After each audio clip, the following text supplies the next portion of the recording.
Hello everyone, welcome back to our YouTube channel. तो basically आज की क्लास में हम एप्लीकेशन ऑफ डायमेंशन की फोर्थ एप्लीकेशन डिस्कस करेंगे। सो एप्लीकेशन ऑफ डायमेंशन की फोर्थ एप्लीकेशन है derive the relation among the physical quantity. So basically इस एप्लीकेशन को समझने के लिए हम क्वेश्चन की हेल्प लेते हैं। With the help of question हम इस एप्लीकेशन को समझने की कोशिश करते हैं। तो जो हमारा क्वेश्चन है वो है the time period of simple pendulum depends on its length, mass of the bob m, and acceleration due to gravity g. Derive the expression for the time period. तो देखिए इस टाइप के क्वेश्चन की जो हमारी फर्स्ट अप्रोच होगी वो first approach ये होगी कि हमें यहाँ पे ये देखना है कि कौन सी फिजिकल क्वांटिटी के लिए आपको एक्सप्रेशन डराइव करना है। जिस फिजिकल क्वांटिटी के लिए आपको एक्सप्रेशन डराइव करना है उसको आप हमेशा कौन सी साइड रखोगे? Left hand side. तो यहाँ पे हम क्वेश्चन की लास्ट लाइन में देख सकते हैं हमें डराइव करना है एक्सप्रेशन किसके लिए? फॉर द टाइम पीरियड के लिए। इसका मतलब यहाँ पे इस क्वेश्चन में हमें एक्सप्रेशन डराइव करना है किसके लिए? टाइम पीरियड के लिए। सो हमारा टाइम पीरियड कौन सी साइड आ जाएगा? Left hand side. तो हम यहाँ क्या करते हैं? टाइम पीरियड को कौन सी साइड रखते हैं? Left hand side. फिर एक प्रोपोर्शनलिटी का साइन आएगा। अब हमें देखना है कि ये जो टाइम पीरियड है ये किस टाइप से अदर फिजिकल क्वांटिटीज जो हमें गिवन है उन पे डिपेंड करती है। तो उसके लिए हम क्या करेंगे? क्वेश्चन को ध्यान से पढ़ेंगे। तो क्वेश्चन में देखो क्या लिखा है, the time period of simple pendulum. मतलब सिंपल पेंडुलम का जो टाइम पीरियड है वो डिपेंड कर रहा है किस किस पे डिपेंड कर रहा है? एक तो लेंथ पे डिपेंड कर रहा है, जो सिंपल पेंडुलम का लेंथ होगा। तो हम यहाँ पे क्या करते हैं? लेंथ पे डिपेंड कर रहा है तो जो हमारी राइट हैंड साइड जो फिजिकल क्वांटिटी होंगी वो कौन सी फिजिकल क्वांटिटी होंगी? जो फिजिकल क्वांटिटी हमारी लेफ्ट हैंड साइड है हमें देखना है कि वो फिजिकल क्वांटिटी किन किन अदर फिजिकल क्वांटिटीज पे डिपेंड कर रही है। तो जिन जिन फिजिकल क्वांटिटीज पे डिपेंड करेंगी वो हमारी कौन सी साइड आ जाएगी? राइट हैंड साइड आ जाएंगी। जैसे इस क्वेश्चन में जो टाइम पीरियड है वो किस पे डिपेंड कर रहा है? लेंथ पे डिपेंड कर रहा है। तो इसको हम क्या करेंगे? राइट हैंड साइड लिख देंगे। तो यहाँ हमारा आ गया length of the simple pendulum. और इसकी पावर हम क्या करेंगे? एक्स कर देंगे, क्योंकि अभी तक हमें नहीं पता है कि लेंथ पे ये किस पावर पे डिपेंड कर रहा है। मे बी पावर 1/2 भी हो सकती है, मे बी -1/2 भी हो सकती है, मे बी +1 भी हो सकती है, मे बी -1 भी हो सकती है। फिर उसके बाद आगे देखते हैं और किस किस पे डिपेंड कर रहा है ये टाइम पीरियड। और डिपेंड कर रहा है mass of the bob M. Mass पे डिपेंड कर रहा है। तो हम यहाँ क्या करते हैं? राइट हैंड साइड क्या लिखते हैं? Mass of the bob M. और इसकी पावर हम क्या मान लेते हैं? y। मे बी y की वैल्यू 1 भी हो सकती है, 2 भी हो सकती है, -1/2 भी हो सकती है। देखेंगे और सॉल्व करने के बाद हमें पता चलेगा। और फाइनली तीसरी फिजिकल क्वांटिटी क्या है? Acceleration due to gravity. तो ये जो टाइम पीरियड है वो एक्सेलरेशन ड्यू टू ग्रेविटी पर भी डिपेंड कर रहा है। तो यहाँ पे हम क्या करते हैं? Right hand side acceleration due to gravity भी लिख देते हैं। और इसकी पावर हम कर देते हैं कितनी? z। अब हमारा जो मेन टारगेट होगा, हमारा मेन टारगेट है एक्स वाई और जेड की वैल्यू कैलकुलेट करना। तो एक प्रोसेस है, प्रोसेस के तहत हम क्या करते हैं? एक्स वाई जेड की वैल्यू कैलकुलेट करते हैं। ठीक है। अच्छा, अगर हम यहाँ पे क्या करते हैं? प्रोपोर्शनलिटी का साइन हटाएंगे और एक इक्वल लगाएंगे तो यहाँ पे एक कांस्टेंट आएगा। कांस्टेंट आया। अब इस कांस्टेंट की देखो खासियत क्या होगी? इस कांस्टेंट की जो खासियत होगी, ये कांस्टेंट ऑलवेज डायमेंशनलेस होगा। ऑलवेज। जब भी आप क्या करेंगे? एप्लीकेशन ऑफ डायमेंशन की हेल्प से, डायमेंशन एनालिसिस की हेल्प से फॉर्मूला डराइव करेंगे तो उस केस में आपको ध्यान रखना है कि प्रोपोर्शनलिटी साइन हटाने के बाद जो आपका कांस्टेंट आएगा वो कांस्टेंट ऑलवेज क्या होगा? डायमेंशनलेस होगा। तो यहाँ पे हम क्या लिखेंगे? के इज ऑलवेज डायमेंशनलेस। मतलब जो के का डायमेंशन होगा, जो कांस्टेंट का डायमेंशन होगा, क्या होगा? m0 l0 t0। और ये ऑलवेज होगा। तो प्रोपोर्शनलिटी कांस्टेंट ऑलवेज क्या होगा? आपका डायमेंशनलेस होगा। l की पावर x ऐसे ही रहेगा, m की पावर y ऐसे ही रहेगा और g की पावर z सिमिलर वैसे ही रहेगा। इसको हम इक्वेशन फर्स्ट बना देते हैं और इसको इक्वेशन सेकंड बना देते हैं। तो इक्वेशन सेकंड में हम क्या करते हैं? बोथ साइड डायमेंशन टेक करते हैं। तो right hand side left hand side देखो क्या हो जाएगा? टी का डायमेंशन इज इक्वल टू के क्या है हमारा यहाँ पे डायमेंशन लेस है, बिकॉज प्रोपोर्शनलिटी कांस्टेंट ऑलवेज क्या रहेगा, डायमेंशन लेस रहेगा। तो के का है डायमेंशन नहीं लिखेंगे, एल का डायमेंशन। अब देखो यहाँ पे एल की पावर कितनी है, एक्स है, तो इसके डायमेंशन की पावर भी कितनी आ जाएगी, एक्स।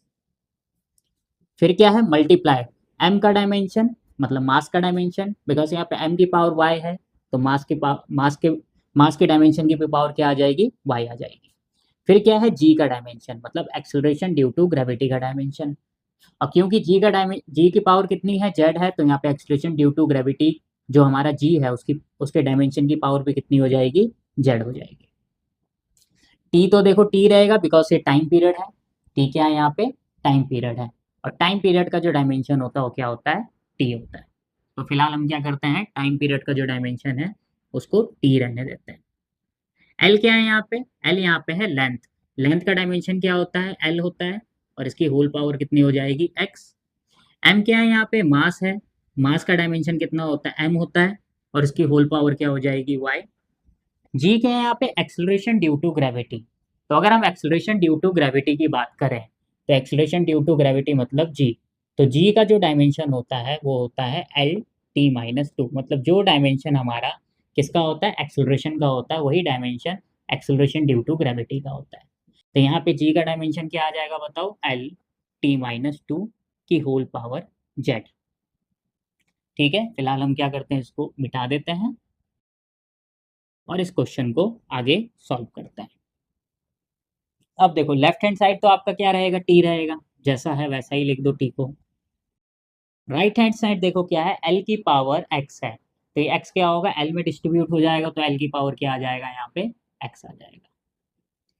फिर देखो यहाँ पर क्या, एम की पावर वाई है, तो अगर ये वाई क्या होगा, एम में डिस्ट्रीब्यूट होगा, तो एम की पावर क्या आ जाएगा यहाँ पे, वाई आ जाएगा। फिर क्या देखो, एल टी की पावर माइनस टू की होल पावर जेड है, तो ये जेड भी क्या होगा, एल टी की पावर माइनस टू में डिस्ट्रीब्यूट हो जाएगा। तो जब ये जेड एल टी की पावर माइनस टू में डिस्ट्रीब्यूट होगा तो हम इसको क्या लिखेंगे, देखो एल की पावर जेड टी की पावर माइनस टू जेड। ठीक है, फिर लेफ्ट हैंड साइड देखो टी ऐसे रहेगा। अच्छा, इस टी को, ये जो टी है, क्या मैं इस टी को M zero L zero T लिख सकता हूं, क्या इस टी को मैं M zero L zero T लिख सकता हूं, बिकॉज यहाँ पे क्या है, देखो टी का मतलब क्या है, एम एब्सेंट है आपका, तो एम एब्सेंट होने का मतलब एम की पावर जीरो, एल भी एब्सेंट है मतलब एल की पावर जीरो, और सिर्फ यहाँ पे क्या है, टी है जिसकी पावर वन है, तो यहाँ पे हमने टी की पावर वन लिखी है। इसका मतलब यहाँ पे हम टी को लिख सकते हैं M zero L zero T. तो आप ये लिखिए चाहे ये लिखिए, बात बराबर है।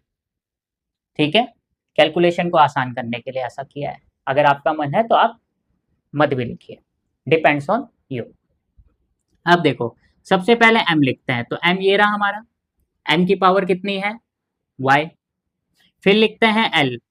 अब देखो एक l ये रहा जिसकी पावर x है, एक l ये रहा जिसकी पावर z है। अब क्योंकि बेस सेम है, बेस क्या हमारा l है, तो पावर्स क्या हो जाएंगी, ऐड हो जाएंगी, तो यहाँ पे l की पावर आ जाएगा x प्लस जेड। फिर फाइनली तीसरा देखो यहाँ पे क्या है, t की पावर माइनस टू जेड, तो यहाँ पे t की पावर कितना आ जाएगा, माइनस टू जेड आ जाएगा। ठीक है, अब हम क्या करेंगे, यहाँ पे दोनों साइड की पावर्स को कंपेयर करवाएंगे। कंपेयर करवाने का मतलब क्या है, देखो यहाँ पे m की पावर देखो लेफ्ट हैंड साइड कितनी है, जीरो है, और राइट हैंड साइड m की पावर क्या है, y है। इसका मतलब जीरो इज इक्वल टू क्या हो जाएगा, y हो जाएगा। तो पावर्स को कंपेयर करवा रहे हैं हम, तो यहाँ पे m की power zero left hand side, और राइट हैंड साइड m की पावर y, तो जीरो इज इक्वल टू क्या आ जाएगा, y। तो यहाँ पे y की वैल्यू हमारी कितनी आ गई, जीरो। इसे बना देते हैं इक्वेशन थर्ड। फिर लेफ्ट हैंड साइड देखो l की पावर कितनी है, l की पावर जीरो है, और राइट हैंड साइड l की पावर कितनी है, x प्लस जेड, तो जीरो इज इक्वल टू क्या हो जाएगा, x प्लस जेड। इसे बना देते हैं हम इक्वेशन फोर्थ।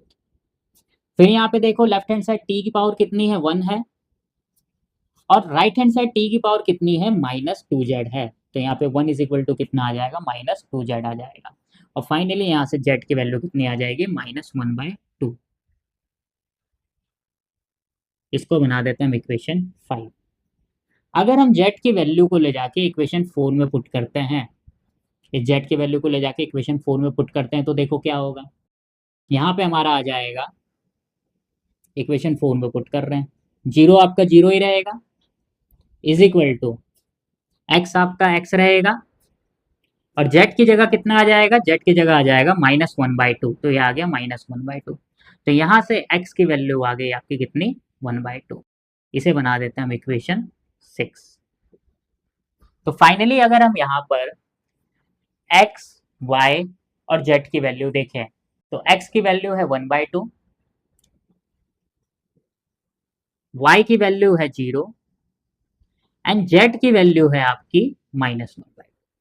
ये जो आपकी x, y, z की वैल्यू आई है, इसको आप ले जाके कहाँ पुट करेंगे, इसको ले जाके आप इक्वेशन फर्स्ट में या इक्वेशन सेकंड में पुट कर देते हैं।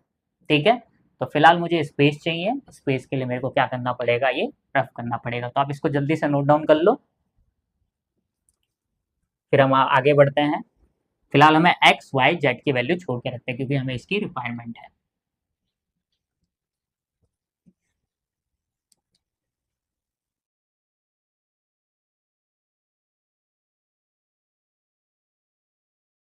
अब देखो हम क्या करेंगे, यहाँ पे x, y, z की वैल्यू ले जाके इक्वेशन फर्स्ट में पुट कर देंगे। तो जब इक्वेशन फर्स्ट में पुट करेंगे तो देखो t आपका t रहेगा प्रोपोर्शनल टू l की पावर कितनी है x, और यहाँ पे x की वैल्यू कितनी है 1/2, तो l की पावर कितनी हो जाएगी 1/2। फिर m की पावर क्या है y, m की पावर y की वैल्यू यहाँ पे कितनी है 0, तो यहाँ पे m की पावर भी कितनी हो जाएगी 0। और फिर g की पावर क्या है z, तो g की पावर क्या आ जाएगा z, अब यहाँ पे z की वैल्यू कितनी है -1/2, तो यहाँ पे g की पावर कितनी आ जाएगी -1/2। तो फाइनली अगर हम इसको मैनिपुलेट करेंगे तो t is proportional to l की पावर 1/2 m की पावर 0। अब देखो किसी की भी पावर 0 होती है, किसी की भी पावर 0 होती है तो उसकी वैल्यू होती है 1, तो m की पावर 0 मतलब 1। अगर मान लो g की पावर 0 होती है तो उसकी वैल्यू भी कितनी हो जाती है 1। तो किसी भी फिजिकल क्वांटिटी की पावर या किसी भी नंबर की पावर 0 होती है तो उसकी वैल्यू कितनी आ जाती है 1 आ जाती है। तो यहाँ पे क्या हो जाएगा, मल्टीप्लाई 1। अब आप इसको लिखो या मत लिखो, अगेन डिपेंड्स ऑन यू। और g की पावर -1/2 है तो इसको हम कहाँ की तरफ लेके जाएंगे, अपॉन में नीचे की तरफ, तो g की पावर क्या हो जाएगा +1/2। और इसको अगर हम क्या करेंगे और अच्छे से मैनिपुलेट करेंगे तो l की पावर 1/2, तो 1/2 का मतलब होता है अंडर रूट, तो अंडर रूट l हो जाएगा और अपॉन अंडर रूट g आ जाएगा। तो ये आपका क्या हो गया, फाइनल एक्सप्रेशन आ गया। इसको अगर आप और मैनिपुलेट करेंगे तो t is proportional to under root l upon g, तो आपका ये आ गया फाइनल फॉर्मूला। और अगर आपको इसको कांस्टेंट के टर्म्स में लिखना है तो कुछ नहीं करेंगे, प्रोपोर्शनलिटी का साइन हटाते ही एक इक्वल का साइन आएगा और यहाँ पे आ जाएगा आपका कांस्टेंट के, और ये आ गया आपका अंडर रूट एल अपॉन जी, वैसा ही रहेगा जैसा कि है। और अगर हम यहाँ पे कांस्टेंट के की बात करें तो जो कांस्टेंट के की वैल्यू होती है, कांस्टेंट के की वैल्यू कितनी होती है 2π। तो अगर हम 2π कांस्टेंट के की वैल्यू पुट कर देते हैं तो t इज इक्वल टू क्या होगा 2π अंडर रूट एल अपॉन जी, ये आपको गिवन होगा। अगर गिवन नहीं है तो अपना आंसर आप यहीं तक छोड़ दीजिए। ठीक है, तो ऑप्शन के अकॉर्डिंग आप अपने आंसर को सिलेक्ट करेंगे। ठीक है, चलिए इसको नोट डाउन कर लीजिए, उसके बाद हम क्या करते हैं नेक्स्ट क्वेश्चन। तो चलिए नेक्स्ट क्वेश्चन करते हैं इसी एप्लीकेशन पे बेस्ड।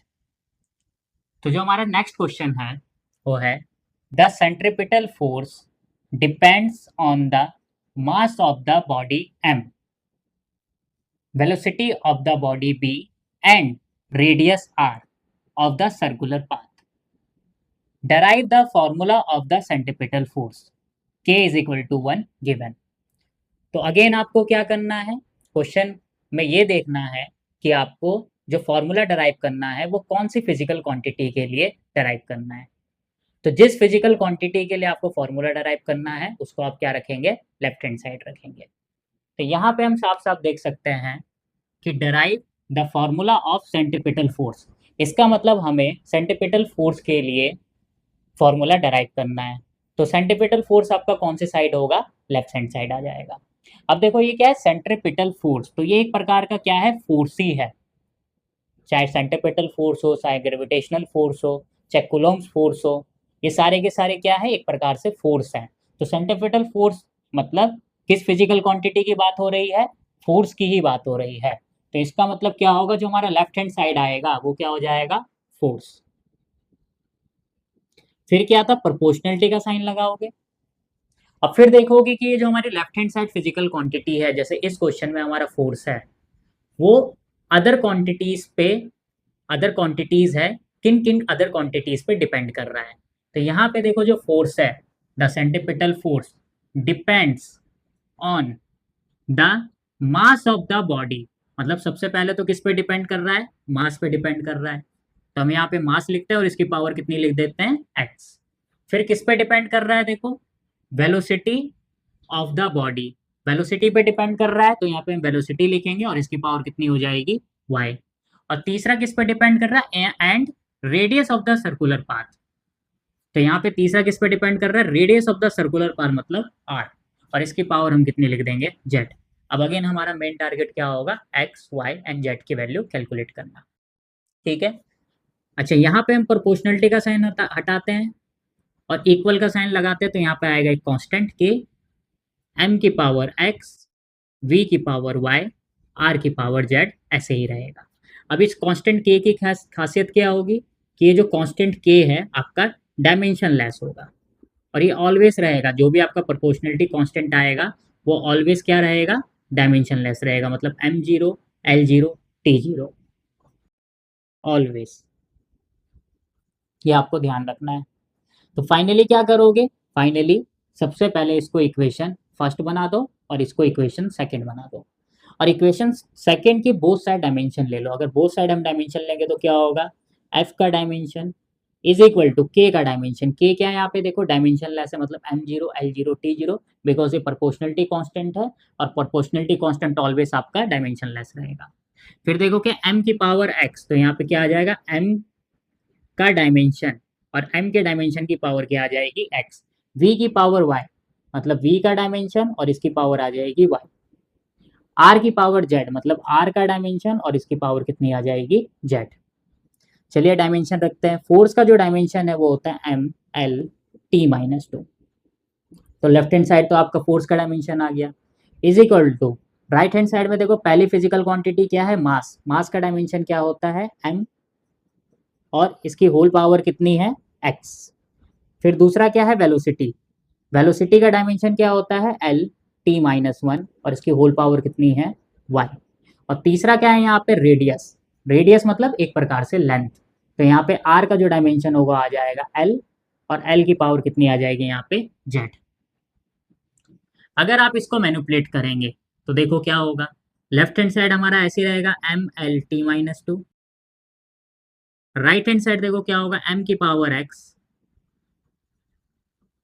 एल टी की पावर माइनस वाई, माइनस 1 की पावर y। तो ये जो y है ये एल टी की पावर माइनस 1 में क्या हो जाएगा, डिस्ट्रीब्यूट हो जाएगा। तो जब ये इसमें डिस्ट्रीब्यूट होगा तो l की पावर कितनी आ जाएगी, y, और t की पावर कितनी आ जाएगी, माइनस y। और l की पावर z में जब z डिस्ट्रीब्यूट होगा तो l की पावर कितनी आ जाएगी, z। अब यहाँ पे क्या होगा, देखो आपका जो लेफ्ट हैंड साइड है वो वैसे ही रहेगा, एम एल टी माइनस 2, सोचना ही नहीं इसके बारे में फिलहाल। फिर उसके बाद देखो राइट हैंड साइड, m की पावर x, सिर्फ एक ही m है, उसके अलावा कोई दूसरा m नहीं है, तो m की पावर क्या हो जाएगी यहाँ पे, x। फिर देखो यहाँ पे क्या है, l की पावर y और ये l की पावर z, तो दोनों बेस सेम है तो पावर्स क्या हो जाएंगी, ऐड हो जाएंगी। तो इन दोनों l को मर्ज करके हम क्या लिख सकते हैं, l की पावर x, सॉरी l की पावर क्या है, y प्लस z। तो l की पावर कितना आ जाएगा, y प्लस z। और फाइनली यहाँ पे क्या होगा, t की पावर देखो कितनी है, माइनस वाई। इसके अलावा और कोई दूसरा t नहीं है, सिर्फ इकलौता t यही है। तो फिलहाल यहाँ पे t की पावर क्या हो जाएगी, माइनस वाई। अब दोनों साइड की पावर्स को क्या कराएंगे, कंपेयर कराएंगे। तो लेफ्ट हैंड साइड में देखो m की पावर कितनी है, 1 है, और राइट हैंड साइड में m की पावर कितनी है, x है। तो यहाँ पे हम क्या लिख सकते हैं, m के लिए 1 इज इक्वल टू x।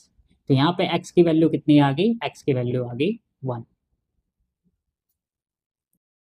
फिर एल की पावर को कंपेयर करवाते हैं। देखो एल की पावर लेफ्ट हैंड साइड कितनी है 1 है, राइट हैंड साइड कितनी है y प्लस जेड है। तो हम क्या लिख सकते हैं एल के लिए, एल के लिए हम लिख सकते हैं लेफ्ट हैंड साइड 1 और राइट हैंड साइड क्या है हमारा देखो y प्लस जेड। इसको हम बना देते हैं इक्वेशन थर्ड, इसको हम बना देते हैं इक्वेशन फोर्थ। फिर देखो यहाँ पे t की पावर देखो कितनी है लेफ्ट हैंड साइड -2 और t की पावर राइट हैंड साइड कितनी है -y। तो इसका मतलब क्या हो जाएगा, जो -2 होगा वो -y के इक्वल हो जाएगा। तो t के लिए हम क्या लिख सकते हैं -2 is equal to -y, minus से माइनस कैंसिल हो गया, तो यहाँ से y की जो वैल्यू है वो कितनी आ जाएगी 2। इसे बना देते हैं इक्वेशन 5। अब इस y की वैल्यू को ले जाके इक्वेशन 5 से इक्वेशन किस में पुट कर दो 4 में पुट कर दो। तो जैसे हम क्या करेंगे y की वैल्यू इक्वेशन 4 में पुट करेंगे तो देखो लेफ्ट हैंड साइड तो 1 ही रहेगा, इज इक्वल टू y की जगह कितना आ जाएगा इक्वेशन 5 से 2, तो यहाँ पे y की जगह आ गया आपका 2 और z की तो हमें वैल्यू कैलकुलेट करनी है तो फिलहाल z को z ही रहने देते हैं।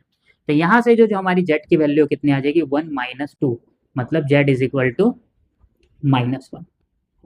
ये हमारी z की वैल्यू आ गई, इसे बना देते हैं इक्वेशन 6। तो अगर हम x की बात करें तो x की वैल्यू है 1, y की वैल्यू है 2 और z की वैल्यू है -1। तो यहाँ पे हम क्या करते हैं, अगर प्रोपोर्शनलिटी का रिलेशन पूछा है तो इक्वेशन फर्स्ट में एक्स वाई जेड की वैल्यू पुट कर दो, अगर इक्वल में रिलेशन पूछा है तो यहाँ पर क्या करो इक्वेशन सेकंड में एक्स वाई जेड की वैल्यू पुट कर दो। तो हम यहाँ क्या करते हैं इक्वेशन सेकंड में एक्स वाई जेड की वैल्यू पुट करते हैं। तो एक्स वाई जेड की वैल्यू जो हम इक्वेशन सेकंड में पुट करेंगे तो एफ इज इक्वल टू क्या आ जाएगा देखो के, और यहाँ पे के की वैल्यू कितनी दे रखी है 1 दे रखी है, तो के की जगह कितना आ जाएगा यहाँ पे 1 आ जाएगा। तो यहाँ 1 आ गया के की जगह।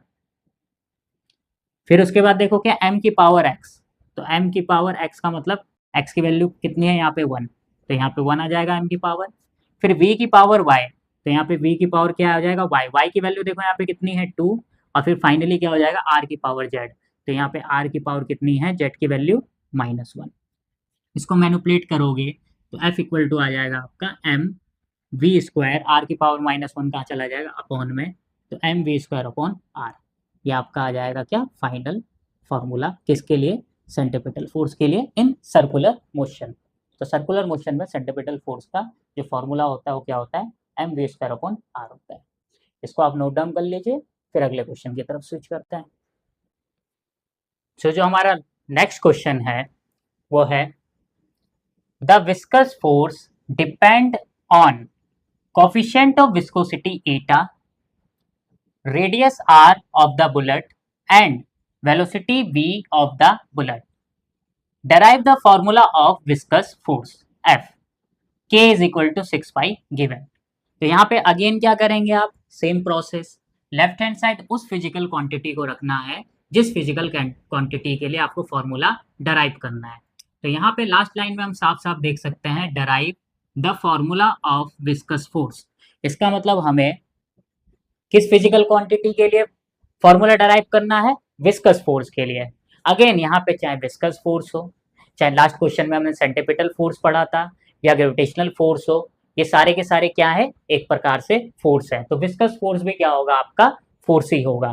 तो लेफ्ट हैंड साइड कौन आएगा, लेफ्ट हैंड साइड वो फिजिकल क्वांटिटी आएगी जिसका आप फॉर्मूला क्या कर रहे हैं डराइव कर रहे हैं। और इस क्वेश्चन में आप किसके लिए फॉर्मूला डराइव कर रहे हैं, विस्कस फोर्स के लिए कर रहे हैं। तो यहाँ पे लेफ्ट हैंड साइड क्या आ जाएगा, लेफ्ट हैंड साइड आ जाएगा आपका विस्कस फोर्स F। फिर प्रोपोर्शनलिटी का साइन लगाओगे और फिर राइट हैंड साइड आप क्या करोगे फिजिकल क्वांटिटीज को रखोगे, और राइट हैंड साइड वो फिजिकल क्वांटिटीज आएंगी जो फिजिकल क्वांटिटीज क्या होंगी डिपेंड कर रही होंगी। ठीक है, जैसे यहाँ पे देखो क्या लिखा है the viscous force depend on, तो विस्कस फोर्स क्या है डिपेंड कर रहा है, किस किस पे डिपेंड कर रहा है, एक तो कोफिशिएंट ऑफ विस्कोसिटी पे डिपेंड कर रहा है। अब कोफिशिएंट ऑफ विस्कोसिटी क्या है हमारे यहाँ पे ईटा, तो पहली फिजिकल क्वांटिटी हो जाएगी ईटा कोफिशिएंट ऑफ विस्कोसिटी, और इसकी पावर हम क्या लिख देंगे x। ठीक है, उसके बाद जो सेकंड फिजिकल क्वांटिटी है और किस पे डिपेंड कर रही है, और डिपेंड कर रही है रेडियस ऑफ द बुलेट। तो यहाँ पे रेडियस ऑफ द बुलेट क्या है देखो r, तो यहाँ पे r की पावर हम क्या लिख देते हैं y। और तीसरा किस पे डिपेंड कर रही है velocity v of the bullet, तो वेलोसिटी v मतलब v और इसकी पावर हम क्या लिख देते हैं z। तो बेसिकली यहाँ पे विस्कस फोर्स जो है हमारा तीन फिजिकल क्वांटिटीज पे डिपेंड कर रहा है, coefficient of viscosity, radius of the bullet, velocity of the bullet, अब हमारा जो मेन टारगेट है वो एक्स वाई और जेड की वैल्यू कैलकुलेट करना। सेम प्रोसेस करते हैं। तो यहाँ पे f इज इक्वल टू क्या हो जाएगा बताओ, प्रोपोर्शनलिटी का साइन हटाते ही कांस्टेंट के आ जाएगा, और ईटा की पावर x, r की पावर y और v की पावर z वैसे ही रहेगा जैसे कि हमारी फर्स्ट लाइन में लिखी थी। अब ये जो k है, इस k की खासियत क्या होगी, k ऑलवेज क्या होगा, डायमेंशनलेस, क्योंकि ये प्रोपोर्शनलिटी कांस्टेंट है, तो इसका डायमेंशन हो जाएगा m0, l0, t0। इसको हम इक्वेशन फर्स्ट बना देते हैं, इसको हम इक्वेशन सेकंड बना देते हैं। इक्वेशन सेकंड में बोथ साइड हम क्या लेते हैं, डायमेंशन लेते हैं। तो बोथ साइड डायमेंशन लेंगे तो देखो लेफ्ट हैंड साइड क्या आ जाएगा, फोर्स का डायमेंशन इज इक्वल टू के का डायमेंशन, के क्या है यहाँ पे डायमेंशन लेस है तो कोई कुछ भी डायमेंशन नहीं लिखेंगे इसका, इनटू ईटा का डायमेंशन। अब क्योंकि यहाँ पे ईटा की पावर एक्स है तो यहाँ पे ईटा का डायमेंशन की भी पावर कितनी आ जाएगी, एक्स। आर की पावर वाई मतलब आर का डायमेंशन और इसका पावर कितना आ जाएगा, वाई। वी की पावर जेड मतलब वेलोसिटी का डायमेंशन और इसकी पावर कितनी आ जाएगी, जेड। जो फोर्स है, फोर्स का डायमेंशन क्या होता है, M L T minus two. तो लेफ्ट हैंड साइड हमारा क्या हो जाएगा, फोर्स का dimension M L T minus two. Right hand side देखो क्या है यहाँ पे, ईटा। अब अगर हम ईटा की बात करते हैं तो ईटा की डायमेंशन हम बहुत बार पढ़ चुके हैं, और ईटा का जो डायमेंशन होता है वो होता है M L minus one T minus one. ये ईटा का डायमेंशन है, ये आपको याद होना चाहिए, ठीक है। तो यहाँ पे ईटा का डायमेंशन क्या हो जाएगा बताओ, M L minus one T minus one, और इसकी होल पावर कितनी हो जाएगी, एक्स। फिर क्या है यहाँ पे देखो, रेडियस। रेडियस क्या होता है, एक प्रकार का लेंथ होता है, तो लेंथ का डायमेंशन एल हो जाएगा, बिकॉज इसकी पावर वाई है, तो लेंथ की पावर भी कितनी हो जाएगी यहाँ पे, वाई हो जाएगी। फिर क्या है तीसरा, देखो यहाँ पे वेलोसिटी। वेलोसिटी का डायमेंशन क्या होता है, एल टी माइनस वन। अब क्योंकि यहाँ पे वेलोसिटी का डायमेंशन की पावर जेड है तो यहाँ पर भी एल टी की पावर माइनस वन की डायमेंशन क्या हो जाएगी, जेड हो जाएगा। चलिए इसको थोड़ा सा मैनिपुलेट करते हैं, फिलहाल हम इसको मिटा देते हैं, इसकी अब हमें जरूरत नहीं है। तो देखो लेफ्ट हैंड साइड आपका वैसा ही रहेगा, M L T minus two is equal to, अब राइट हैंड साइड में देखो क्या है, एम एल की पावर माइनस वन टी की पावर माइनस वन की होल पावर एक्स। तो जो एक्स है ये तीनों में डिस्ट्रीब्यूट हो जाएगा, तो यहाँ पर क्या हो जाएगा बताओ, एम की पावर एक्स, एल की पावर माइनस एक्स और टी की पावर माइनस एक्स। तो ये एक्स क्या हुआ, तीनों में डिस्ट्रीब्यूट हो गया। फिर क्या देखो, एल की पावर वाई, तो यहाँ पर क्या आ जाएगा बताओ, एल की पावर वाई आ जाएगा। और फिर एल टी की पावर माइनस वन में क्या है, पावर जेड है, ये जेड क्या होगा, एल टी की पावर माइनस वन में डिस्ट्रीब्यूट हो जाएगा, तो यहाँ पे क्या आ जाएगा, एल की पावर जेड टी की power minus Z. Left hand side आपका वैसे ही रहेगा, एम एल टी की power minus two. Right hand side में देखो क्या है, ये हमारे पास m है, m अकेला है तो फिलहाल सिर्फ m लिखते हैं, m की पावर x आ जाती है। फिर देखो यहाँ पर क्या है, l की पावर माइनस एक्स, एल की पावर y और l की पावर z। अब क्योंकि बेस सेम है तो पावर्स ऐड हो जाएंगी, और पावर्स के ऐड होने का मतलब ये है कि जैसे आपका सिंबल का साइन है उसी साइन के साथ आप उस सिंबल को रख दोगे। अगर माइनस एक्स है तो माइनस एक्स, माइनस वाई है तो माइनस वाई, प्लस वाई है तो प्लस वाई, और माइनस वाई है तो माइनस वाई। फिलहाल यहाँ पे देखो क्या है, बेस सेम है किसके लिए, एल के लिए, तो एल यहाँ पे बेस सेम है, तो एल की जो पावर्स होंगी वो ऐड हो जाएंगी। तो पहली पावर क्या है देखो यहाँ पे, माइनस एक्स। दूसरी पावर देखो यहाँ पे क्या है, वाई, तो ये प्लस वाई। और तीसरी पावर क्या है, जेड, किसका, प्लस का, तो प्लस जेड। फिर उसके बाद बात करते हैं टी की। एक टी ये रहा जिसकी पावर माइनस एक्स है, और एक टी ये रहा जिसकी पावर क्या है, माइनस जेड है। तो टी की पावर यहाँ पे क्या हो जाएगा, माइनस एक्स माइनस जेड। ये आ गया हमारा क्या, राइट हैंड साइड। अब दोनों साइड की पावर्स को क्या करोगे, कंपेयर करवाओगे। जैसे यहाँ पे m की पावर कितनी है, 1 है, और यहाँ पे m की पावर कितनी है, x है, तो यहाँ पे क्या लिखोगे बताओ, 1 इज इक्वल टू x, मतलब x की वैल्यू यहाँ पे कितनी आ गई, 1 आ गई। फिर उसके बाद देखो l की पावर कितनी है, 1 है, कौन सी side, left hand side. Right hand side l की पावर कितनी है, minus x plus Y plus Z. तो इसको हम इक्वेशन बना देते हैं थर्ड, और ये इक्वेशन हो जाएगी हमारी क्या, फोर्थ। फिर देखो यहाँ पे t की पावर कितनी है, t की पावर है left hand side minus two, is equal to right hand side कितनी है देखो, माइनस एक्स माइनस जेड। तो यहाँ पे आपका क्या होगा, जो x की वैल्यू है, या फिर पहले एक माइनस साइन इसको मैनिपुलेट कर देते हैं, तो इसको हम लिख सकते हैं 2 is equal to X plus Z, क्योंकि ये माइनस है, ये माइनस है, माइनस है, तो माइनस से माइनस कैंसिल हो जाएगा। और x की वैल्यू देखो क्या यहाँ पे 1 है, तो यहाँ पे हम x की वैल्यू क्या पुट करते हैं, यहाँ पे ले जाके 1 पुट कर देते हैं, तो 2 इज इक्वल टू आ जाएगा 1 प्लस जेड। तो यहाँ से आपकी जेड की वैल्यू कितनी आ जाएगी बताओ, 2 माइनस 1। 2 माइनस 1 मतलब जेड की वैल्यू आ गई 1।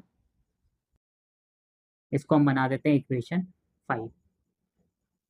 अब अगर हम इक्वेशन 4 में एक तो x की वैल्यू ले जाके पुट कर देते हैं, और एक किसकी वैल्यू ले जाके पुट कर देते हैं, जेड की वैल्यू ले जाके पुट कर देते हैं, तो देखो क्या होगा इक्वेशन 4 में।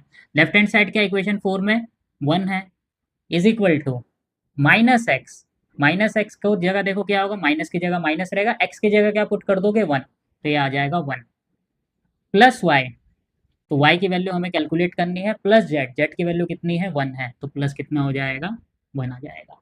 तो फाइनली ये 1 से 1 कैंसिल हो गया, तो यहाँ पे y की वैल्यू भी कितनी आ जाएगी 1 आ जाएगी। तो अगर हम यहाँ पे एक्स वाई जेड की वैल्यू देखें, तो x की वैल्यू इक्वेशन थर्ड से देखो कितनी है 1 है, y की वैल्यू इस इक्वेशन 6 कर देते हैं, y की वैल्यू इक्वेशन 6 से देखो कितनी है 1 है, और z की वैल्यू इक्वेशन 5 से कितनी है 1 है। इसका मतलब यहाँ पे क्या है, x की वैल्यू भी 1, y की वैल्यू भी 1 और z की वैल्यू भी 1। अब x y z की वैल्यू उठा के क्या करते हैं, या तो इक्वेशन फर्स्ट में पुट कर दो या फिर इक्वेशन सेकंड में पुट कर दो, जैसा क्वेश्चन के अकॉर्डिंग दिया है। फिलहाल मैं इक्वेशन सेकंड में पुट करता हूँ। तो जब मैं इसको इक्वेशन सेकंड में पुट करूंगा तो मुझे थोड़ा सा स्पेस चाहिए होगा, तो फिलहाल मैं क्या कर रहा हूँ, इसको रिमूव कर रहा हूँ। अब यहाँ पे क्या करते हैं, इसमें इक्वेशन सेकंड में एक्स वाई और जेड की वैल्यू पुट कर देते हैं, तो एफ इज इक्वल टू कितना हो जाएगा, देखो के आपका के ही रहेगा, ईटा की पावर क्या है एक्स है, तो यहाँ पे एक्स की वैल्यू कितनी है देखो 1, तो कितना आ जाएगा यहाँ पे 1 आ जाएगा। आर की वैल्यू कितनी है वाई, तो यहाँ पे वाई की वैल्यू देखो कितनी है 1, तो आर की पावर भी कितनी आ जाएगी 1। वी की वैल्यू देखो यहाँ पे कितना है, वी की पावर जेड है, तो जेड की वैल्यू देखो कितनी है 1, तो वी की पावर कितना आ जाएगा 1। और के की वैल्यू आपको गिवन है कितनी 6 पाई, तो के की वैल्यू जब आप 6 पाई रखोगे नेक्स्ट लाइन में, तो ये फॉर्मूला आ जाएगा आपका F is equal to 6 pi eta R V. तो ये आ गया आपका क्या, विस्कस फोर्स के लिए फाइनल फॉर्मूला, जो कि आपका होगा F equal to 6 pi eta R V. इस क्वेश्चन को आप नोट डाउन कर लीजिए, फिर नेक्स्ट क्वेश्चन की तरफ स्विच करते हैं। तो चलिए नेक्स्ट क्वेश्चन डिस्कस करते हैं। तो जो हमारा नेक्स्ट क्वेश्चन है वो है frequency F is equal to C M की पावर एक्स के की पावर वाई। तो यहाँ पे जो आपका क्या है गिवन है, नोटेशन है, उस पर पहले डिस्कशन कर लेते हैं। ये जो आपका स्मॉल एफ है ये है फ्रीक्वेंसी। अगर हम फ्रीक्वेंसी की बात करते तो फ्रीक्वेंसी होता है 1 अपॉन टाइम पीरियड। क्या होता है 1 अपॉन टाइम पीरियड।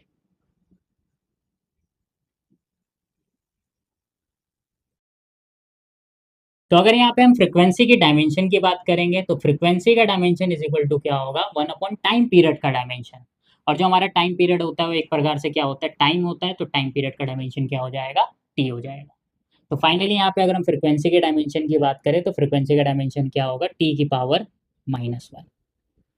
सी क्या है यहाँ पे, सी यहाँ पे डायमेंशन लेस कांस्टेंट है, डायमेंशन लेस कांस्टेंट, मतलब सी का डायमेंशन कितना हो जाएगा m0 l0 t0। m क्या है यहाँ पे मास, जिसके हमें डायमेंशन निकालने की जरूरत नहीं क्योंकि हमें डायमेंशन पता होता है। k क्या है यहाँ पे स्प्रिंग कांस्टेंट,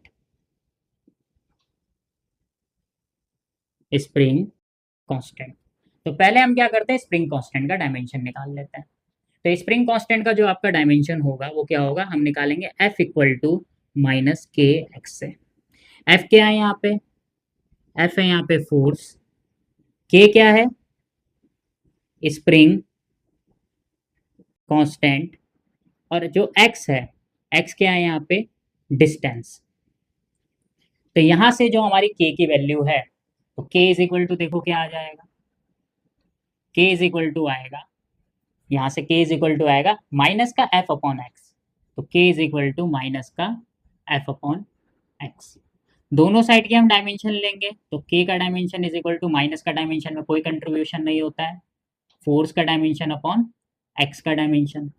फोर्स का डायमेंशन क्या है हमारा, फोर्स का डायमेंशन होता है M L T minus two, और x क्या है यहाँ पे, लेंथ है, लेंथ का डायमेंशन क्या हो जाएगा l, तो l से l कैंसल, तो फाइनली जो k का डायमेंशन है वो k का डायमेंशन हो जाएगा m t की पावर माइनस टू। ये हो गया हमारा किसका, k का डायमेंशन। और बेसिकली इस क्वेश्चन में हमें क्या करना है, क्वेश्चन में x की वैल्यू कैलकुलेट करनी है और y की वैल्यू कैलकुलेट करनी है, जिसमें x क्या है, m का पावर है, और y क्या है आपका k की पावर है। इसको हम बना देते हैं इक्वेशन फर्स्ट।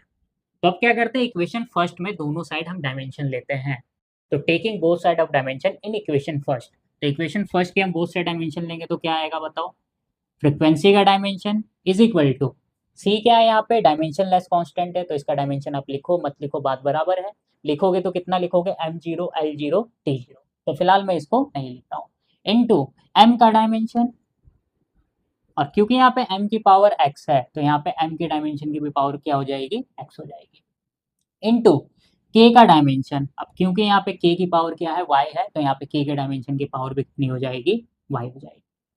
चलो फ्रीक्वेंसी का डायमेंशन लिखते हैं, फ्रीक्वेंसी का डायमेंशन ये रहा t की पावर -1, तो लेफ्ट हैंड साइड क्या आ जाएगा हमारा, t की power -1 is equal to m क्या है, मास, मास का डायमेंशन हमें पता है क्या होता है m, और इसकी पावर कितनी है x।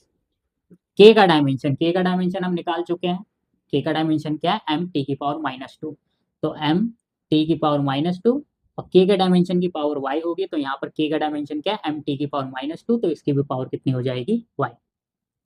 अब देखो यहाँ पे जो t की पावर -1 है, क्या मैं इसको m0 l0 t की पावर -1 लिख सकता हूँ, ठीक है, आपका मन करे आप मत भी लिखिए, अगर आपकी कैलकुलेशन अच्छी है तो, कैलकुलेशन अच्छी है तो आप माइंड में क्या कर सकते हो, उसको कैलकुलेट कर सकते हो। बट मेरा सजेशन रहेगा कि इनिशियल फेज में जब भी आप कोई भी क्वेश्चन करते हो, तो किसी भी क्वेश्चन के अप्रोच में इनिशियल फेज में आप क्या करोगे, हर एक स्टेप को लिखने की कोशिश करो, जैसे ही आप उसमें क्या करोगे, महारथी बन जाओगे, आप एक्सपर्ट बन जाओगे उस कॉन्सेप्ट पे, उसके बाद आप कुछ जो आपके लाइन्स हैं, कुछ आपके जो स्टेप्स हैं, उनको आप क्या कर सकते हो, स्किप कर सकते हो, ठीक है।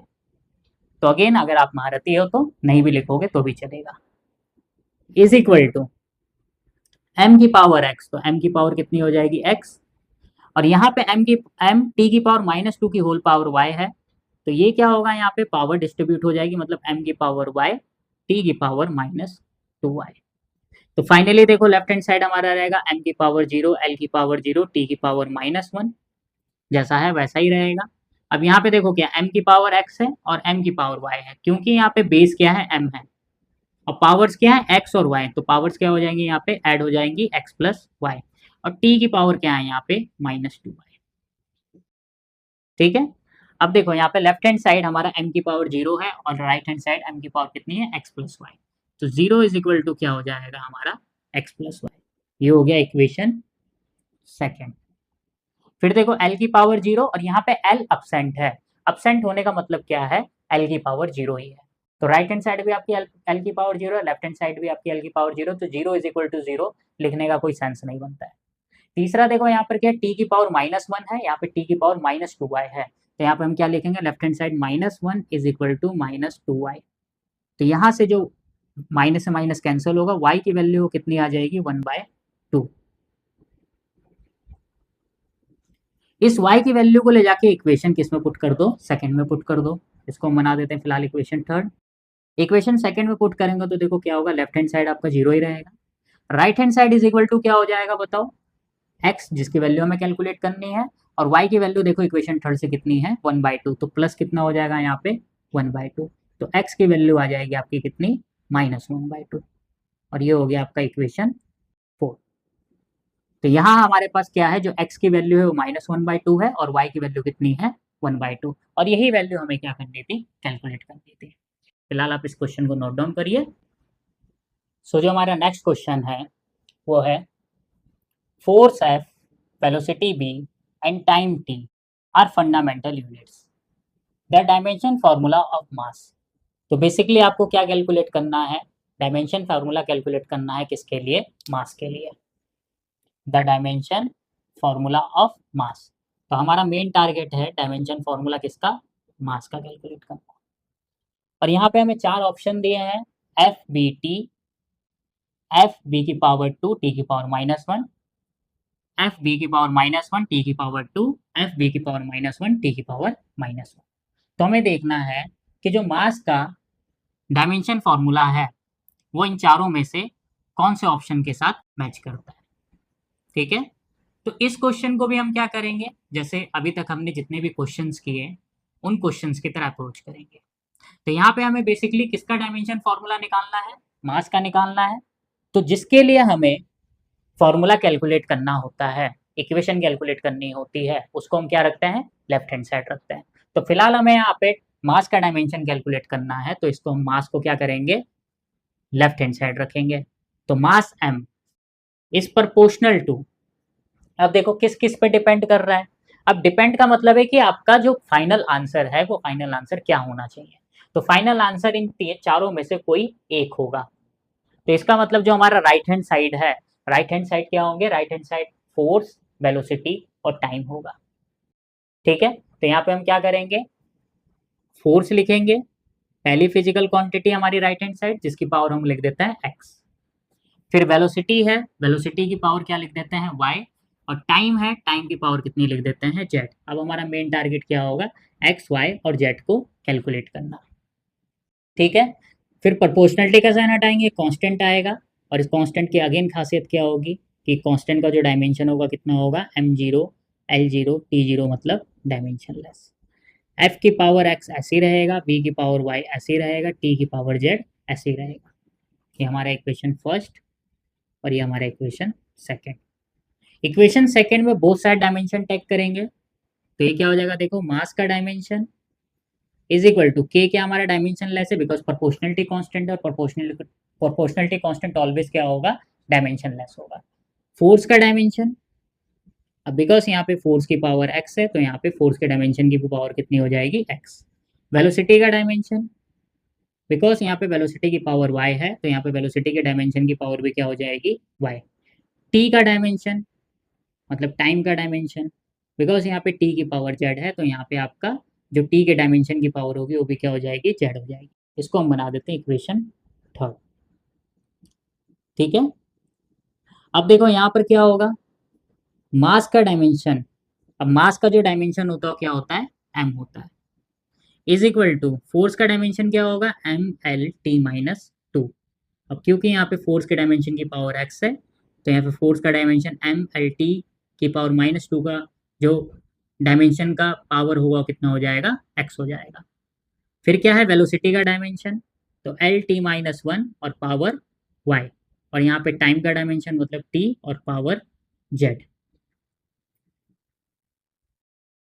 अब देखो यहाँ पर क्या है, यहाँ पे m को m ही रहने दो जैसा वो है।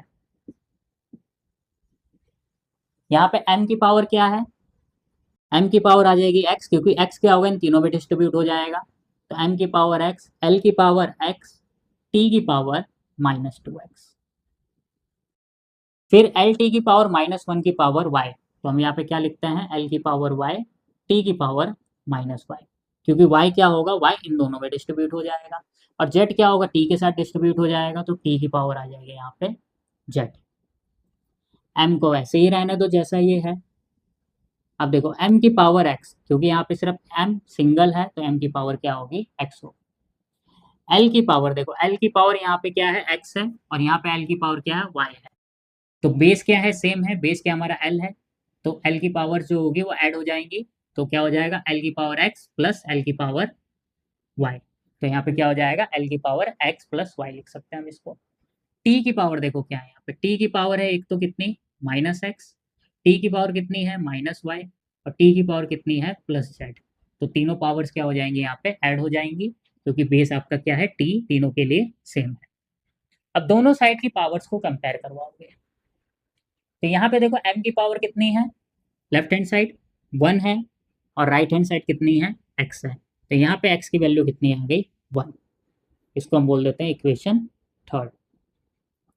फिर देखो लेफ्ट हैंड साइड l की पावर कितनी है, 0, क्योंकि l यहाँ पे क्या है, एब्सेंट है। तो जो भी फिजिकल क्वांटिटी, जो भी आपकी फंडामेंटल फिजिकल क्वांटिटी या फंडामेंटल फिजिकल क्वांटिटी का डायमेंशन अब्सेंट होगा, उसकी वैल्यू कितनी हो जाएगी, 0 हो जाएगी। बिकॉज यहाँ पे एल अब्सेंट है तो यहाँ पे एल की पावर कितनी हो जाएगी, लेफ्ट हैंड साइड 0 और राइट हैंड साइड देखो क्या है, एल की पावर एक्स प्लस वाई। तो यहाँ से हम क्या कर सकते हैं, वाई की वैल्यू निकाल सकते हैं और वाई की वैल्यू कितनी आ जाएगी बताओ, माइनस का एक्स। ये वैल्यू ले जाके यहाँ पुट कर दो, एक्स की वैल्यू ले जाके कहाँ पुट कर दो, यहाँ पुट कर दो, तो वाई की वैल्यू कितनी आ जाएगी बताओ, एक्स की वैल्यू कितनी है +1, तो वाई की वैल्यू आ जाएगी कितनी, माइनस, और एक्स की वैल्यू 1 रखेंगे तो वाई की वैल्यू आ जाएगी हमारी -1। ये हो गया हमारा इक्वेशन 4। फिर लेफ्ट हैंड साइड देखो टी क्या है, अब्सेंट है, अब्सेंट होने का मतलब लेफ्ट हैंड साइड टी कितना है, 0 है, और राइट हैंड साइड टी की पावर कितनी है, -2x - y + z। इसका मतलब हम यहाँ पे क्या लिख सकते हैं, हम यहाँ पे लिख सकते हैं 0 लेफ्ट हैंड साइड के लिए और राइट हैंड साइड के लिए टी की पावर कितनी है, -2x - y + z। अब यहाँ से क्या करो, यहाँ से x की वैल्यू ले जाके यहाँ पुट कर दो, तो कितना हो जाएगा देखो, -2x की वैल्यू कितनी है, +1, तो +1 हो गया। फिर देखो माइनस साइन क्या है, इक्वेशन का है, और y की वैल्यू -1 है, तो यहाँ पे y की जगह कितना आ जाएगा, -1 + z। तो यहाँ पे जो आपका 0 0 रहेगा, ये आ जाएगा देखो -2, माइनस माइनस क्या हो जाएगा, +1 और प्लस z। तो यहाँ से हमारी जो z की वैल्यू है वो कितनी आ जाएगी, -1 आ जाएगी। अब यहाँ पे हमें 3 वैल्यूज मिली, सबसे पहले x की वैल्यू 1 मिली, y की वैल्यू -1 और z की वैल्यू भी -1 है। x की वैल्यू +1, y की वैल्यू -1, z की वैल्यू -1। इन तीनों वैल्यूज को उठा के कौन सी इक्वेशन में पुट कर दो, आप इक्वेशन थर्ड में पुट कर दो। तो जैसे ही आप इक्वेशन थर्ड में पुट करोगे तो देखो क्या होगा। फिलहाल हम क्या करते हैं, फिलहाल मैं इसको मिटा देता हूँ, आपने नोट डाउन कर लिया होगा, ठीक है। अब इक्वेशन थर्ड में पुट करेंगे तो देखो मास का जो डायमेंशन है वो क्या हो जाएगा, फोर्स की पावर x। तो फोर्स का यहाँ पे डायमेंशन फॉर्मूला कितना हो जाएगा बताओ, फोर्स का डायमेंशन फॉर्मूला, सॉरी फोर्स की पावर कितनी हो जाएगी, x की वैल्यू कितनी है, x की वैल्यू यहाँ पे 1, तो f की जगह कितना आ जाएगा 1 इनटू वेलोसिटी, वेलोसिटी का पावर कितनी है y, तो वेलोसिटी के डायमेंशन की पावर y है, तो यहाँ पे वेलोसिटी का डायमेंशन की पावर y की वैल्यू कितनी रखोगे, -1, तो यहाँ पे वेलोसिटी की पावर कितनी आ जाएगी, -1।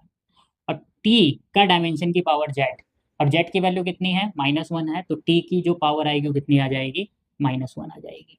तो फाइनली जो मास का डायमेंशन है वो है f v की पावर -1 t की पावर -1।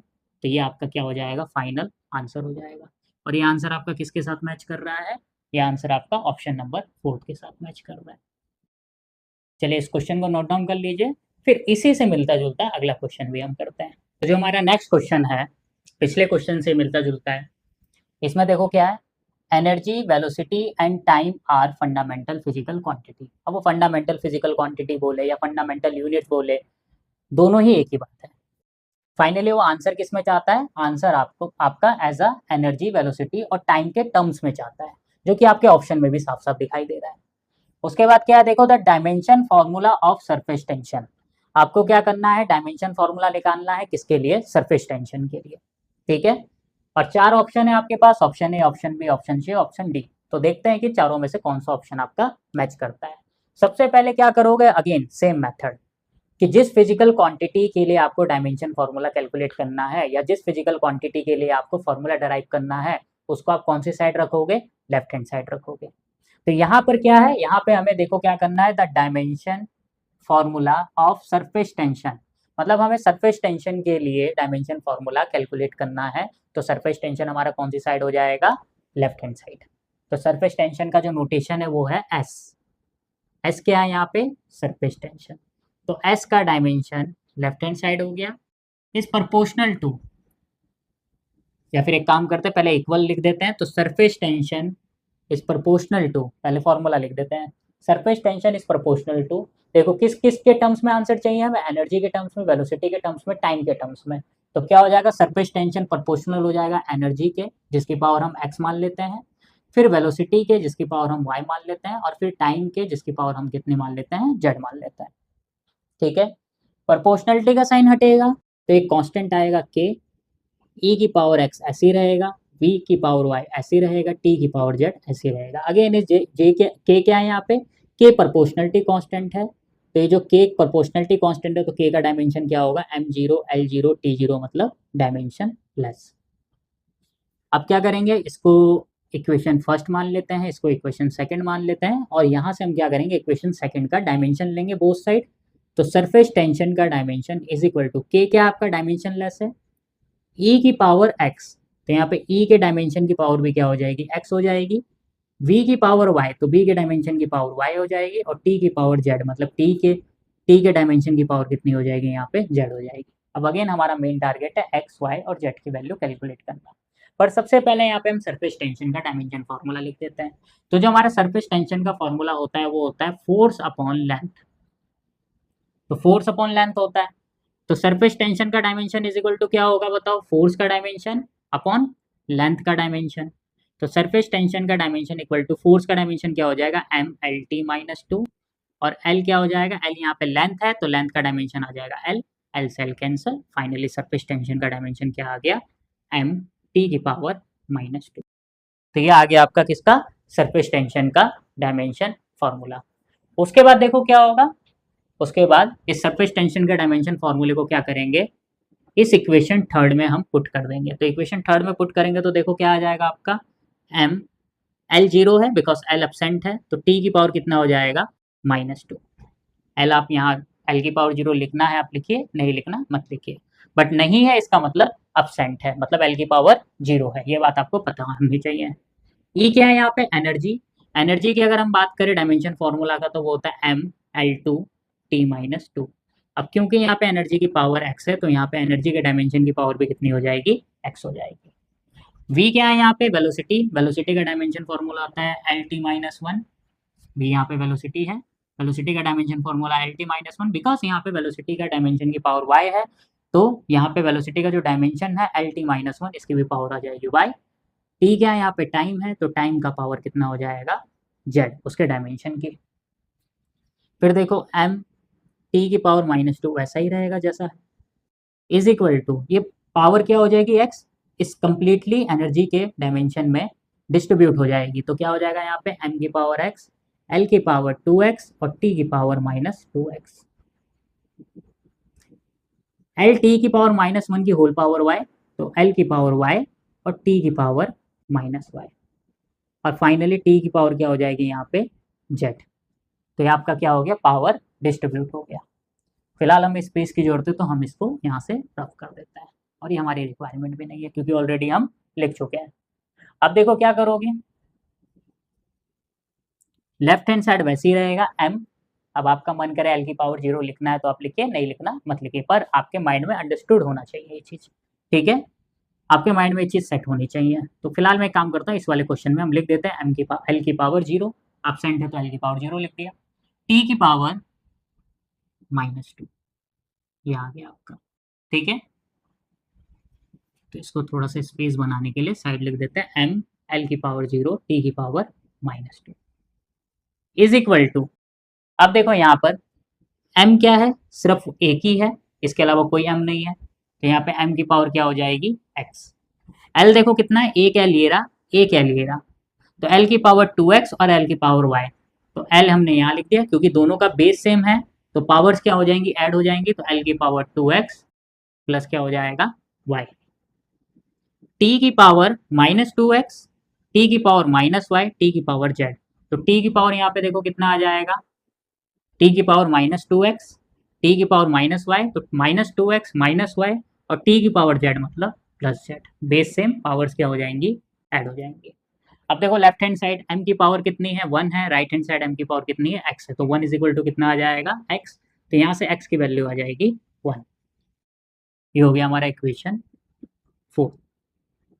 फिर देखो लेफ्ट हैंड साइड l की वैल्यू कितनी है, 0 है, राइट हैंड साइड l की वैल्यू कितनी है, 2x प्लस वाई, तो 0 इज इक्वल टू क्या हो जाएगा यहाँ पे 2x प्लस वाई, तो यहाँ से y की जो वैल्यू है वो कितनी आ जाएगी, -2x, और इस x की वैल्यू ले जाके यहाँ पुट कर दो, तो पुट करोगे तो y की वैल्यू कितनी हो जाएगी, -2, क्योंकि x की वैल्यू कितनी है 1 है, तो यहाँ से हमारी y की वैल्यू कितनी आ गई -2। इसको हम बना देते हैं इक्वेशन 5।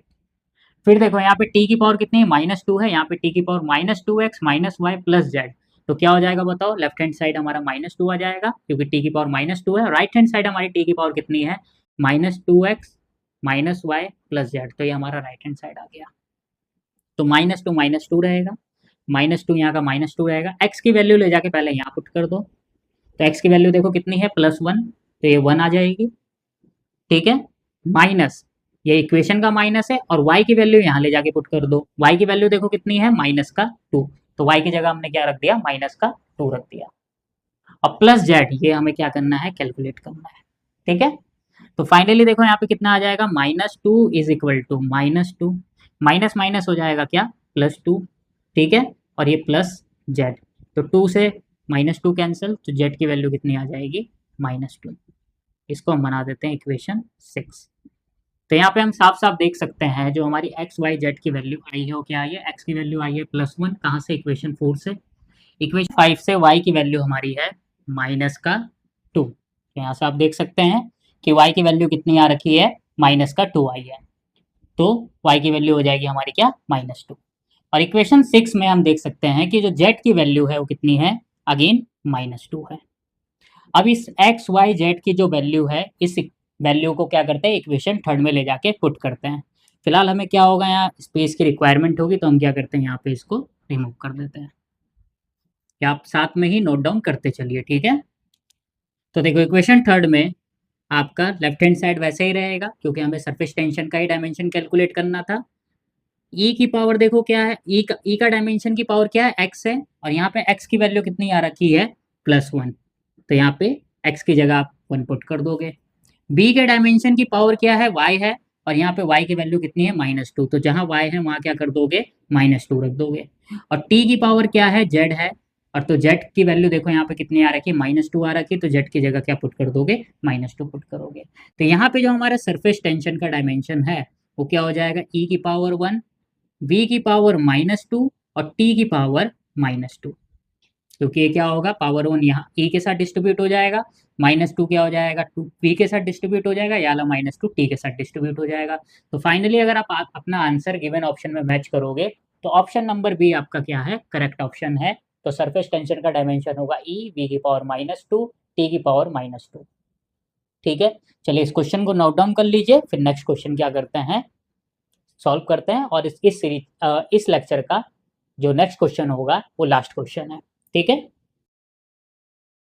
तो जो हमारा लास्ट क्वेश्चन है आज के लेक्चर का, वो है, आपको गिवन दे रखा है p की पावर x, s की पावर y, c की पावर z इज डायमेंशनलेस, और आपको फाइंड आउट करना है the non zero value of x y z, जहां पे हमारा जो p है वो क्या है, रेडिएशन प्रेशर है, s क्या है, radiation energy per unit area per unit time, और c क्या है यहाँ पे, स्पीड ऑफ लाइट।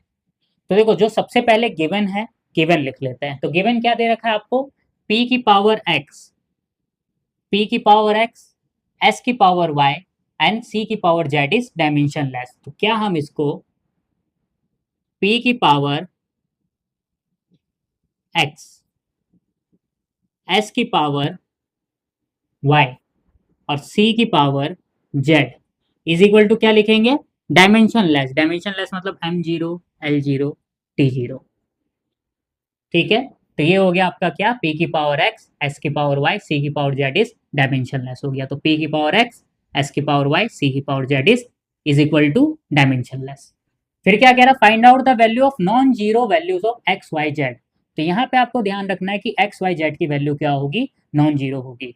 मतलब यहाँ पे जो आपका क्या है, x है वो भी जीरो नहीं होगा, y जो है वो भी जीरो नहीं होगा, और जो z है वो भी क्या होगा, उसकी वैल्यू भी जीरो नहीं होगी। तो नॉन जीरो वैल्यूज होंगी x और y की और z की, ठीक है।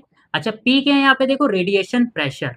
तो रेडिएशन प्रेशर का मतलब क्या है कि इसने आपको इनडायरेक्टली क्या दिया है, प्रेशर ही दिया है। तो अगर हम p के डायमेंशन की बात करें तो p क्या होगा, यहाँ पे आपका प्रेशर ही होगा। और प्रेशर का डायमेंशन क्या होता है बताओ, फोर्स का डायमेंशन अपॉन एरिया का डायमेंशन। अब जो फोर्स का डायमेंशन होता है, फोर्स का डायमेंशन क्या होता है, m(l)t-2, और एरिया का डायमेंशन क्या होता है, l(2). तो एक l से एक l कैंसिल हो जाएगा। अब अपॉन में देखो क्या होगा, एक l बचेगा। तो यहाँ पे जब हम इसको मैनिपुलेट करेंगे तो m रहेगा, l जब ये ऊपर जाएगा तो पावर कितनी हो जाएगी, -1, और t की पावर यहाँ पे कितना हो जाएगा, -2। तो फाइनली यहाँ पे अगर हम बात करते हैं प्रेशर के डायमेंशन की, तो प्रेशर का डायमेंशन क्या होगा बताओ? प्रेशर का डायमेंशन हो जाएगा हमारा m, l की पावर -1 और t की पावर -2। फिर देखो यहाँ पे क्या s, s का डायमेंशन निकालते हैं। तो यहाँ पे बेसिकली अगर हम s की बात करें तो देखो क्या s है, रेडिएशन एनर्जी। तो देखो यहाँ पे रेडिएशन एनर्जी हो या एनर्जी हो, बात क्या है, बराबर है। सिमिलर किसकी तरह? रेडिएशन प्रेशर की तरह। जैसे रेडिएशन प्रेशर का मतलब प्रेशर है, वैसे सिमिलर रेडिएशन एनर्जी का मतलब भी क्या होगा, यहाँ पे एनर्जी होगा। तो एनर्जी पर यूनिट एरिया, तो हम क्या करते हैं, एनर्जी पर यूनिट एरिया, तो पर का मतलब होता है अपॉन, तो energy per unit area per unit time, तो energy per unit area per unit time. तो इसको हम क्या पढ़ सकते हैं, इसको हम पढ़ सकते हैं energy per unit area per unit time, मतलब अपॉन में एरिया और अपॉन में क्या है, टाइम है। और इसका जब हम डायमेंशन निकालेंगे तो एस का डायमेंशन इज इक्वल टू क्या होगा, एनर्जी का डायमेंशन इनटू एरिया का डायमेंशन अपॉन एरिया का डायमेंशन इनटू टी का डायमेंशन। तो एनर्जी का डायमेंशन क्या है, M L two T minus two upon area का डायमेंशन क्या होता है, L2, और टी का डायमेंशन मतलब टाइम, टाइम का डायमेंशन क्या होता है, टी। एल स्क्वायर से एल स्क्वायर कैंसिल हो गया, तो एस का डायमेंशन इज इक्वल टू क्या आ जाएगा बताइए, एम का डायमेंशन, टी की पावर ऊपर जाएगा तो +1 है तो क्या हो जाएगा, -1। ठीक है, तो यहाँ पर देखो क्या हो जाएगा, एम ऐसे ही रहेगा, टी की पावर क्या आ जाएगा, -2 ऐसे ही रहेगा, और ये टी की पावर ऊपर जाके क्या हो जाएगा, -1। तो फाइनली जो एस का डायमेंशन है वो क्या आ जाएगा आपका, एम टी की पावर -2 और इनटू टी की पावर -1, तो -2 -1 कितना हो जाएगा बताइए, -3। ये आ गया आपका एस का डायमेंशन। और तीसरा और फाइनली हमारा देखो क्या है यहाँ पे, सी। सी क्या है, स्पीड ऑफ लाइट। अब यहाँ पे स्पीड लाइट की हो या किसी ह्यूमन की हो या किसी ऑब्जेक्ट की हो, है तो क्या अल्टीमेट यहाँ पे स्पीड। तो सी का जो डायमेंशन होगा क्या होगा, स्पीड का डायमेंशन होगा, और स्पीड का डायमेंशन क्या होता है, L(t-1)। तो यहाँ पे हमने क्या करा, पी का डायमेंशन निकाल लिया। ठीक है, इक्वेशंस दे देते हैं। ये हमारा इक्वेशन फर्स्ट हो जाएगा, ये इक्वेशन फर्स्ट हो जाएगा, इक्वेशन सेकंड, इक्वेशन थर्ड, और ये इक्वेशन फोर्थ। तो अब क्या करेंगे, इक्वेशन फर्स्ट में इक्वेशन सेकंड से पी का डायमेंशन रखेंगे, इक्वेशन थर्ड से एस का डायमेंशन रखेंगे, और इक्वेशन फोर्थ से किसका डायमेंशन रखेंगे, सी का डायमेंशन रखेंगे। तो इक्वेशन थर्ड क्या हमारे देखो, पी की पावर एक्स, तो पी का डायमेंशन कितना है, एम, पी का डायमेंशन फ्रॉम इक्वेशन 2 से एम, एल की पावर -1, टी की पावर -2। अब पी के डायमेंशन की पावर क्या है, एक्स है, तो यहाँ पर भी पावर कितनी हो जाएगी, एक्स। फिर क्या है देखो, एस, एस का जो डायमेंशन है वो इक्वेशन थर्ड से देखो क्या है, इक्वेशन थर्ड से एस का डायमेंशन है एम, टी की पावर -3। क्योंकि यहाँ पे एस की पावर वाई है, तो यहाँ पे जो हमने एस का डायमेंशन लिखा है इसकी भी पावर कितनी हो जाएगी, वाई। और तीसरा देखो क्या है, सी की पावर जेड। अब यहाँ पे जो सी है वो क्या है देखो, L(t-1) फ्रॉम इक्वेशन 4 से। तो सी का जो डायमेंशन है हो जाएगा L(t-1) और पावर क्या हो जाएगी आपकी जेड, बिकॉज यहाँ पे सी की पावर क्या है, जेड है। और ये कंप्लीटली इक्वल होगा, किसके इक्वल होगा, ये इक्वल यहाँ है, ठीक है, मैं इधर लिख रहा हूँ m0 l0 t0 के, मतलब ये डायमेंशन लेस होगा। चलिए मैनिपुलेट करते हैं। अब देखो m की जो पावर, m l की पावर -1 t की पावर -2, इसकी होल पावर कितनी, x है, तो x क्या होगा, पूरे इसमें डिस्ट्रीब्यूट हो जाएगा, तो m की पावर x, l की पावर -x, t की पावर -2x। फिर देखो y, पावर क्या है इसकी, y है, तो m की पावर क्या हो जाएगी, y, जब y इन दोनों में डिस्ट्रीब्यूट होगा, और t की पावर कितनी हो जाएगी, -2y। ठीक है, इसको एक काम करते थोड़ा ऊपर लिख लेते हैं, m0 l0 t0। और देखो एल टी की पावर -y, होल पावर कितनी है, जेड है, जेड क्या होगा, दोनों में डिस्ट्रीब्यूट हो जाएगा, तो एल की पावर जेड, टी की पावर -z। और ये इक्वल होगा किसके, m0 l0 t0 के। ठीक है, अब देखो यहाँ पर क्या होगा, m की पावर क्या है, x है, m की पावर y है, बेस सेम है तो पावर से ऐड हो जाएंगी, तो m की पावर क्या हो जाएगा, x + y। ठीक है, फिर यहाँ देखो क्या, l की पावर -x है, यहाँ l की पावर 0 है, और यहाँ l की पावर कितनी है, z है, तो l की पावर क्या हो जाएगा बताओ, -x + z। ठीक है, फिर यहाँ देखो क्या है, t की पावर -2x है, तो t की पावर -2x, यहाँ t की पावर क्या है, -3y, तो -3y, और यहाँ t की पावर क्या है, -z, तो यहाँ क्या हो जाएगा, t की पावर -z आ जाएगा। और ये इक्वल होगा किसके बताओ, m की पावर 0, l की पावर 0 और t की पावर 0 के। ठीक है, अब कंपेयर करवाओगे तो देखो क्या होगा, इस साइड m की पावर कितनी है, x plus y, left hand side, right hand side m की पावर कितनी है, 0 है, तो यहाँ से x plus y is equal to कितना आ गया, 0 आ गया। ठीक है, तो ये हमारे क्या हो जाएगा, इक्वेशन फिफ्थ, इसको हम बना देते हैं इक्वेशन फिफ्थ। फिर देखो यहाँ पर क्या, l की पावर कितनी है, l की power left hand side minus x plus z, minus x plus z, और राइट हैंड साइड कितनी है बताओ, 0, तो minus x plus z is equal to 0। फिर t की पावर देखते हैं, t की पावर देखो क्या है, minus 2x minus 3y minus Z, और ये लेफ्ट हैंड साइड है, राइट हैंड साइड क्या है, t की पावर 0, तो कंपेयर करवाओगे तो देखो क्या आएगा, कंपेयर करवाओगे तो minus 2x minus 3y minus Z और इज इक्वल टू क्या आ जाएगा, 0। इसको हम बना देते हैं इक्वेशन 6 और इसको हम बना देते हैं इक्वेशन 7। ठीक है, फिलहाल क्या मुझे स्पेस की जरूरत है, तो इसको हम क्या कर देते हैं, रफ कर देते हैं। ठीक है, तो ये आ गया हमारा रफ। हमें एक्स वाई जेड की वैल्यू निकालनी है, generally the value of x y z. ठीक है, तो आप इसको नोट डाउन साथ में करते रहिए, ताकि हमें जब स्पेस की रिक्वायरमेंट होगी तो हम इसको मिटा सकें। ठीक है, अब देखो क्या है, इक्वेशन 5 से x plus y is equal to 0 है, तो यहां से x इज इक्वल टू क्या आ गया आपका, माइनस वाई। ठीक है, x इज इक्वल टू क्या आ गया आपका, इक्वेशन 5 से माइनस वाई। फिर इक्वेशन 6 में देखो क्या है, minus x plus z is equal to 0 है, तो इक्वेशन 6 से मैं लिख सकता हूँ minus x plus z is equal to 0। तो यहां से जो हमारा क्या है, x की वैल्यू है वो क्या आ गई बताओ, z आ गया। या फिर हम इसको ये भी लिख सकते हैं कि y की वैल्यू क्या आ गई बताओ, माइनस एक्स आ गई। बात बराबर है, चाहे x is equal to minus y लिखो, चाहे y is equal to minus x लिखो। और तीसरा और फाइनल इक्वेशन क्या है हमारा, जो इक्वेशन नंबर 7 है वो देखो क्या है, minus 2x minus 3y minus z is equal to 0। अब हम यहाँ पे क्या करते हैं, अब हम यहाँ पे वैल्यू पुट करते हैं किसकी, सबसे पहले वैल्यू देखो x को ऐसे रहने दो, तो माइनस 2x ऐसे रहेगा इस इक्वेशन में, माइनस 3, y की जगह क्या पुट करोगे, y की जगह आप पुट कर सकते हो यहाँ से, ये साफ साफ दिखाई दे रहा है, y की जगह क्या पुट कर सकते हो, माइनस एक्स, तो y की जगह हमारा क्या आ जाएगा, माइनस एक्स। अब फिर क्या है देखो, माइनस माइनस माइनस रहेगा, वैसे जेड की जगह अगेन आप क्या पुट कर सकते हो, जेड की जगह आप पुट कर सकते हो यहाँ से देखो क्या, एक्स पुट कर सकते हो, क्योंकि x is equal to z है, तो जेड इज इक्वल टू क्या लिख सकते हो, इसको एक्स भी लिख सकते हो, तो जेड की जगह क्या आ जाएगा आपका, एक्स आ जाएगा इज इक्वल टू 0। तो यहाँ से देखो क्या आएगा, माइनस 2x, अब देखो ये माइनस और ये माइनस, माइनस माइनस मिलके क्या हो जाएगा, प्लस हो जाएगा, प्लस का 3x माइनस का x इज इक्वल टू 0।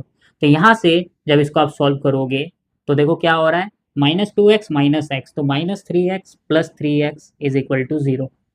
ठीक है, तो x यहाँ पे कॉमन ले लो, तो अंदर क्या बचेगा, अंदर बचेगा minus 3 plus 3 is equal to 0, minus 3 से माइनस 3 कैंसिल हो गया। ठीक है, तो यहाँ से x की वैल्यू देखो कितनी आ जाएगी, x की वैल्यू आ जाएगी 0। तो फिलहाल क्या है, x की वैल्यू हमें क्या मिल गई, 0 मिल गई। चलिए कोई बात नहीं, देखते हैं आगे क्या होता है। फिलहाल क्या है, फिलहाल मुझे अगेन रिक्वायरमेंट है स्पेस की, तो एक काम करते हैं, इसको रब कर देते हैं।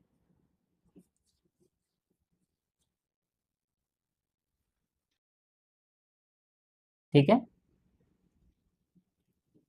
अब देखो यहाँ पे अगर x की वैल्यू 0 है, तो अगर मैं यहाँ पे क्या करता हूँ, अगर मैं यहाँ पे वैल्यू पुट करता हूँ इस वाली इक्वेशन में, तो इस इक्वेशन से मेरी y की वैल्यू देखो कितनी आ जाएगी, y is equal to minus x की वैल्यू कितनी आ रखी है, 0 आ रखी है, तो x की वैल्यू अगर 0 है तो y की वैल्यू कितनी हो जाएगी, y is equal to minus x, x की जगह आ जाएगा 0, मतलब y की वैल्यू भी कितनी आ जाएगी, यहाँ पे 0 आ जाएगी, तो y की वैल्यू भी कितनी आ गई, 0 आ गई। और अगर मैं इस वाली इक्वेशन में या इस वाली इक्वेशन में x की वैल्यू पुट करता हूँ, तो z इज इक्वल टू क्या हो जाएगा, x की वैल्यू कितनी है, 0 है, तो z की वैल्यू भी कितनी हो जाएगी, 0 हो जाएगी। इसका मतलब x की वैल्यू 0, y की वैल्यू 0 और z की वैल्यू क्या होगी, 0 होगी, जबकि हमें यहाँ पे क्वेश्चन में साफ साफ कहा था कि x y z क्या है, आपका नॉन जीरो वैल्यू है। तो अब यहाँ पे तो आपका क्वेश्चन पूरा का पूरा फंस गया, ऑप्शन में तो 0 0 है ही नहीं। तो यहाँ पे आप क्या करोगे, यहाँ पे आपको ये बात ध्यान रखनी है कि जब भी आपके जो सॉल्यूशन है, जब आपका x y z सबकी वैल्यू 0 आ जाएगी, तो उस केस में आपको क्या करना है, उस केस में ध्यान रखना है कि इसका कभी भी एक सिंगल आंसर, सिंगल सॉल्यूशन नहीं होगा, इसके इनफाइनाइट नंबर ऑफ सॉल्यूशन है। इनफाइनाइट नंबर ऑफ सॉल्यूशन का मतलब समझिए यहाँ पे। और आपको क्या ध्यान रखना है, ध्यान रखना है कि आपको जो आंसर में गिवन है, गिवन कौन सा ऑप्शन है, तो आपको ऑप्शन के अकॉर्डिंग वहां पे टिक करना है। ठीक है, तो यहाँ पर देखो कौन कौन से पॉसिबल आंसर इसके हो सकते हैं। तो सबसे पहले अगर हम यहाँ बात करते हैं तो हमारे पास क्या है, हमारे पास लिखा देखो x is equal to minus Y.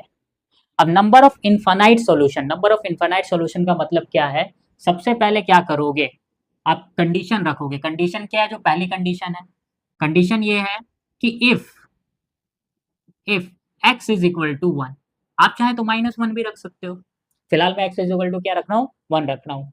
अगर x की वैल्यू 1 होगी, x की वैल्यू 1 होगी, तो यहाँ पे देखो, अगर मैं यहाँ पे इस वाले इक्वेशन में x की वैल्यू पुट करता हूँ तो मुझे y की वैल्यू देखो क्या मिल जाएगी, then y is equal to minus x, x की जगह क्या पुट करना है, मुझे 1 पुट करना है, तो y की वैल्यू हो जाएगी -1। ठीक है, और इस वाले इक्वेशन में जब मैं पुट करूंगा तो z की वैल्यू कितनी हो जाएगी, देखो z is equal to x है, तो यहाँ पे z इज इक्वल टू कितना आ जाएगा, 1 हो जाएगा। तो पहला पॉसिबल सॉल्यूशन, पहला पॉसिबल सॉल्यूशन। अगर आपको ऑप्शन में ये दिया है तो आप इसको क्या कर दोगे, टिक कर दोगे। फिर अगले सॉल्यूशन की बात करते हैं। इफ कंडीशन है, if x is equal to -1, अगर x की वैल्यू -1 रखते हो तो देखो y इज इक्वल टू क्या है, -x है, तो y इज इक्वल टू कितना आ जाएगा बताओ, एक तो ये माइनस साइन हो गया, और x की जगह आप क्या पुट कर दोगे, इस x की जगह पुट करोगे -1, तो क्या आ जाएगा, -1। तो फाइनली y की जगह कितना आ जाएगा, 1 आ जाएगा। तो एक काम करते हैं, y की जगह यहाँ पे इधर 1 लिख देते हैं। फिर अगर आप z is equal to x में, ये जो आपका क्या है सॉल्यूशन निकला था, तो z is equal to x, तो x की जगह क्या रखोगे, -1, तो z की वैल्यू कितनी आ जाएगी, -1। तो एक आंसर आपका ये हो गया, तो एक पॉसिबल सॉल्यूशन ये हो गया जहाँ पे x की वैल्यू क्या है, -1 है, y की वैल्यू 1 है, z की वैल्यू -1 है। तो आपको देखना पड़ेगा बाय ऑप्शन की कौन सा ऑप्शन आपका मैच कर रहा है। और अदर पॉसिबल सॉल्यूशन क्या हो सकते हैं, इफ x की वैल्यू अगर आप 2 रखते हो तो फिर देखोगे y की वैल्यू क्या आएगी, z की वैल्यू क्या आएगी, और z की वैल्यू क्या आएगी, तो y की वैल्यू देखो क्या आएगी, अगर x की वैल्यू 2 है तो y की वैल्यू कितनी हो जाएगी, देखो -2, और z की वैल्यू कितनी हो जाएगी यहाँ से +2। अगला पॉसिबल सॉल्यूशन देखते हैं, इफ x की वैल्यू -2 रख दो या फिर +3 रख दो, तो यहाँ पे y की वैल्यू कितनी हो जाएगी, -3, और z की वैल्यू कितनी हो जाएगी, 3। तो यहाँ पे इनफाइनाइट नंबर ऑफ सॉल्यूशन है, जैसे जैसे x की वैल्यू आप रखोगे वैसे वैसे y और z की वैल्यू भी क्या करेगी, इन दोनों इक्वेशन के अकॉर्डिंग वेरी करेगी। ठीक है, तो यहाँ पे आपको क्या करना है, यहाँ पे आपको ध्यान रखना है कि अगर आपकी x की वैल्यू 0, y की वैल्यू 0 और z की वैल्यू 0, तीनों की ही वैल्यू 0 आ जाती है, तो उस केस में जो आपके पॉसिबल सॉल्यूशन है वो इनफाइनाइट पॉसिबल सॉल्यूशंस होंगे। और फिर आपको क्या करना है, वहाँ पे x की वैल्यू को कंसीडर करना है, आप x की वैल्यू 1 भी रख सकते हो, 2 भी रख सकते हो, डिपेंड करता है आपके गिवन ऑप्शन के अकॉर्डिंग। ठीक है, तो आपको गिवन ऑप्शन के अकॉर्डिंग 1, 2, 3 या -1, -2, -3 रखना है, जैसे मैंने यहाँ पे रखा है। पहले x की वैल्यू 1 रखी है, फिर x की वैल्यू -1 रखी, x की वैल्यू 2 रखी, x की वैल्यू 3 रखी। तो जैसे ही आप x की वैल्यू रखोगे तो इन इक्वेशन के अकॉर्डिंग आपकी y और z की वैल्यू आ जाएगी। जैसे इस केस में जब मैंने x की वैल्यू 1 रखी तो यहाँ पे y की वैल्यू कितनी है, -1, यहाँ पे z की वैल्यू कितनी है, 1 है। जब मैंने x की वैल्यू -1 रखा तो y की वैल्यू कितना है, +1 आया, z की वैल्यू -1 आया। x की वैल्यू जब 2 रखा तो y की वैल्यू -2, z की वैल्यू 2, x की वैल्यू 3 रखा तो y की वैल्यू -3, z की वैल्यू 3। ठीक है, चलिए फिलहाल क्या करते हैं, फिलहाल हमारा ये क्वेश्चन कंप्लीट हो गया है, और आज के लेक्चर को यही खत्म करते हैं, फिनिश करते हैं, और मिलते हैं नेक्स्ट लेक्चर में। तब तक के लिए bye bye, tata and see you.